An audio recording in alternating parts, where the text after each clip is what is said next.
komunisme, liberalisme, fasisme, demokrasi, kapitalis, nasionalis, sosialis. Dari berbagai bentuk macam-macam ideologi yang disebutkan tadi, apa nih kira-kira yang terpikirkan di benak teman-teman semua? Ideologi yang merupakan adalah ide, bahasa Inggrisnya idea, yang berarti gagasan, yang dapat kita pahami sebagai dasar landasan dari sebuah gerakan sosial, ekonomi, dan politik. Ideologi pertama kali dikemukakan oleh Destutt de Tracy, orang Perancis pada tahun 1796. Menurut Tracy, ideologi yaitu science of ideas, suatu program yang diharapkan dapat membawa perubahan institusional dalam masyarakat Prancis. Karl Marx sendiri mengartikan ideologi sebagai pandangan hidup yang dikembangkan berdasarkan kepentingan golongan atau kelas sosial tertentu. Ideologi merupakan cerminan cara berpikir orang atau masyarakat yang membentuk masyarakat itu menuju cita-citanya. Ideologi adalah sesuatu yang harus dihayati hingga menjadi suatu keyakinan. Setelah kita mengetahui apa itu ideologi, bagaimana kita saat ini menyikapi ideologi yang ada di era sekarang kita hidup? Kita tahu bahwa ideologi yang dianut oleh negara kita adalah Pancasila. Tapi kenapa terkadang ada juga orang bilang ada sekelompok orang tertentu itu di negara kita, seorang komunis misalkan, atau seorang liberal. Padahal yang seharusnya orang-orang di negara kita itu kan memegang teguh Pancasila.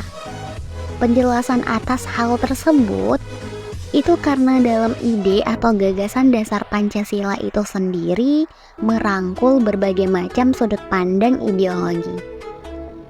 Negara kita itu terbentuk dari banyaknya budaya, bangsa, etnis, suku yang bersatu bekerja sama membentuk sebuah pemerintahan yang merdeka. Membentuk sebuah identitas baru di masanya untuk bersama-sama meraih kemerdekaan. Bhinneka Tunggal Ika yang merupakan semboyan nasional negara kita yang berarti berbeda-beda tetapi tetap satu. Karena itu, pada awal periode terbentuknya negara kita ini, banyak ide-ide gagasan yang semuanya dirangkul untuk tujuan persatuan. Di masa sekarang, sebenarnya ideologi yang disebutkan di awal itu tadi sudah berkembang jauh sangat berbeda dari fungsi dan pengertiannya. Bisa dikatakan di zaman sekarang itu gak ada sebuah negara atau bahkan individu sekalipun yang menjalankan ideologi itu dibatasi oleh ideologi itu sendiri. Contoh, yang kita bisa lihat Amerika yang terkenal dengan paham liberalnya. Apakah benar-benar 100% liberal? Atau negara Tiongkok yang kita tahu dengan paham komunisnya di zaman sekarang 100% komunisnya? Jawabannya tidak, teman-teman. Ambil contoh negara Tiongkok misalkan. Dalam menjalankan pemerintahan mungkin ya, mereka mengambil paham-paham komunis dan sosialis sebagai ide dasarnya. Makanya terkesan begitu tegas, begitu otoriter. Tetapi dalam kebijakan ekonominya, misal negara Tiongkok menerapkan sistem yang sangat terbuka, sangat diplomatis, dan dapat bekerja sama dengan kebijakan negara-negara lain yang berbeda pandangan secara politik. Begitupun negara kita, yang bukan lagi Pancasila merangkul banyak gagasan ide, banyaknya perbedaan sudut pandang dari orang-orang yang menjalankan negara kita ini, menjadikan negara kita harus dapat banyak berkompromi di musyawarah kan, untuk mencapai kepentingan bersama yang adil dan beradab. Makanya kita akan menemukan tuh paham-paham ide dari gagasan ideologi lain yang kita pakai karena dinilai bermanfaat bagi masyarakat. Contoh, sistem THR, tunjangan hari raya.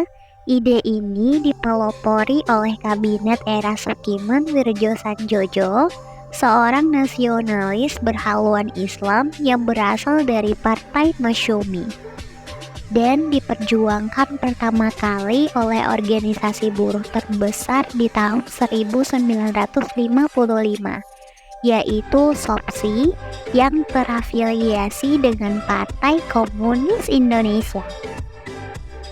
Tapi, apakah buruh-buruh yang demo setiap tahun yang memperjuangkan kenaikan gaji dan berjuang untuk THR ini adalah komunis? Tidak, bukan. Hanya ide dan gagasannya aja yang dipakai karena dianggap memberikan manfaat. Dalam pemilu, kita memakai sudut pandang demokrasi dalam proses pemilihan. Dalam mengajarkan persatuan, kita memakai paham nasionalisme sebagai ide dan gagasannya. Walaupun tidak semua orang sepakat akan hal ini, tapi itulah bentuk dari ideologi kita pada saat ini. Makanya, udah nggak zaman kalau ada teman-teman yang nuding-nuding seseorang itu liberal atau fasis misalkan. Karena di zaman sekarang gak ada yang berdiri di satu ideologi tertentu. Kecuali kaum-kaum feodal yang bodoh ya. Apalagi di dunia politik, banyak penjelasan yang berbeda-beda. Bila teman-teman cari apa definisi dari politik itu sendiri. Tetapi, mari kita definisikan.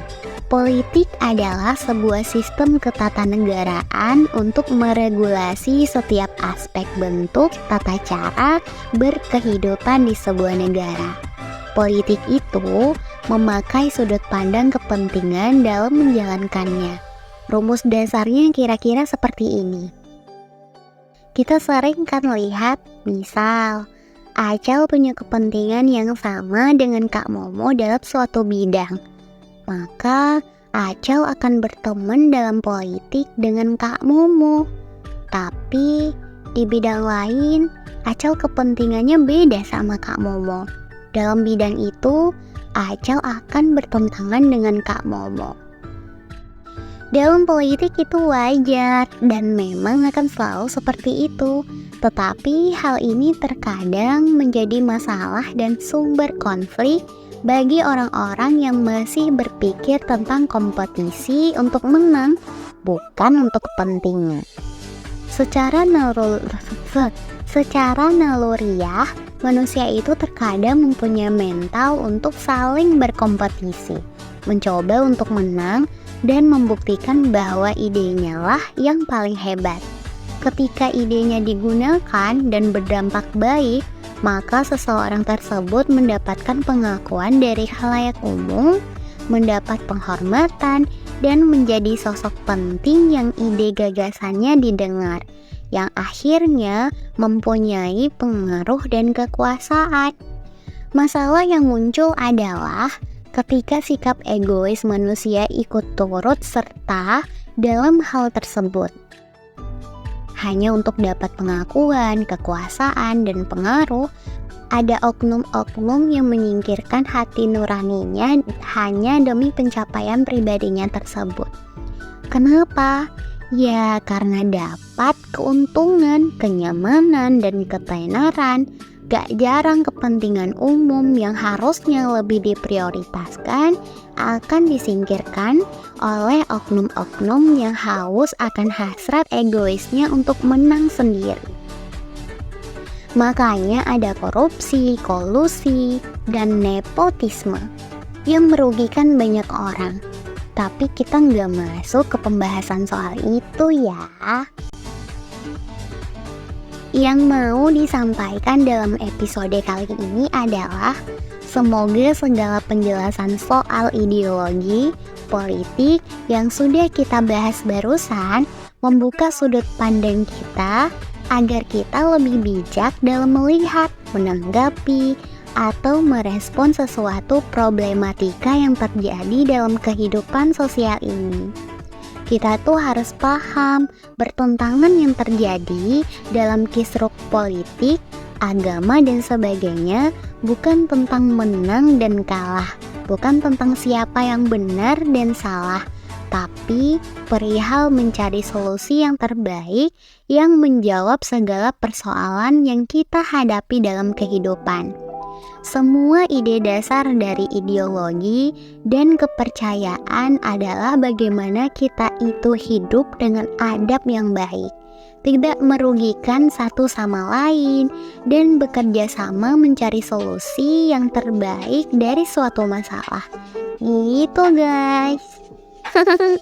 Kalau masih menuding-nuding seseorang itu begini dan begitu tanpa landasan yang jelas, atau hanya memicu suatu konflik atas dasar kepentingan keegoisan pribadi, udah stop deh. Pemikiran dan tindakan yang dilandaskan keegoisan itu cuma akan menghancurkan dan menjadi beban aja dalam hidup.